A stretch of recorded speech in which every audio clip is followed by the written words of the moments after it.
விநாயகர் சதுர்த்தியை கொண்டாடுறதுக்கு உனக்கு கேட்கணுமா? இங்கதான் நாங்க பிள்ளையார் வைப்போம், அங்கதான் பிள்ளையார் வைக்கணும் அப்படியா? யாரு கேட்டா உங்கள்ட்ட அனுமதி? இது ஒரு ஆன்மீக நிகழ்ச்சி. இது இந்துக்களுடைய வழிபாட்டு உரிமை.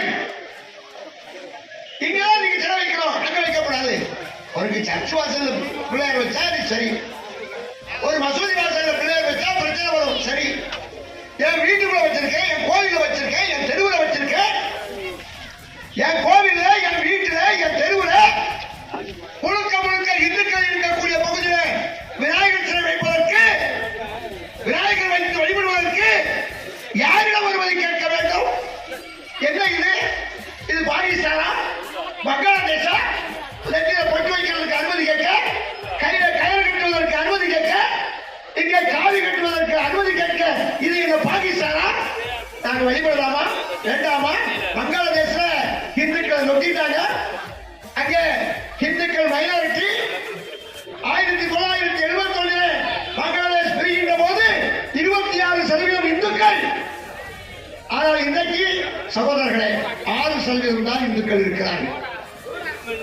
இந்த 6% இந்துக்களையும் படுகொலை செய்வதற்கான முயற்சியில இஸ்லாமிய பயங்கரவாதம் பங்களாதேஷில் வேலை செய்யுது. ஆனா இங்க அந்த அவங்களுடைய வேலை பருப்பு வேவல, பருப்பு வேகாது. ஏன்னா இங்க இந்துக்களோட அவங்க ஐக்கியமா தான் இருக்காங்க, எந்த பிரச்சனையும் இல்லை. பாறை முனியாண்டி கோவில் அந்த தெருவில் விநாயகர் கொண்டு செல்லக்கூடாது என்று சொன்னார்கள். சொன்னது என்ன? காவல்துறை.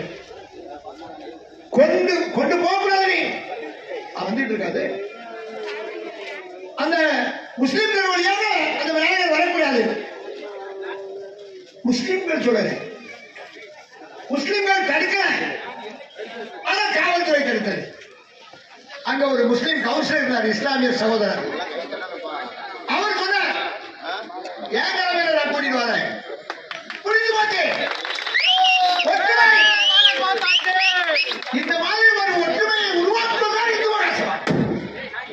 இந்து மகாசபா எங்கேயாவது மசூதிக்குள்ள யாரும் அடிச்சிருக்கு? இல்ல, எங்களுக்கு அது தேவையில்லை.